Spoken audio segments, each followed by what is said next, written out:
Վաղարշ երկրորդի գաղակալությունը աչքի է ընկնում մի շարք հետաքրքիր գծերով։ Նախ նա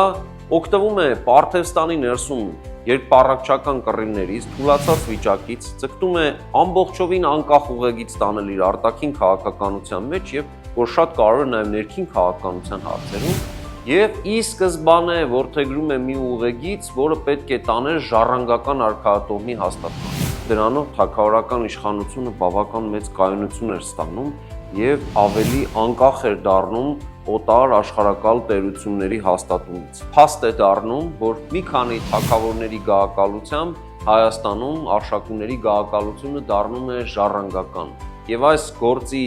ամբողջ իհարկե արժանիքը ընկած էր Վաղարշ երկրորդի ուսերին։ Միացեք մեր էջին, իմացեք ավելին մեր պատմության մասին։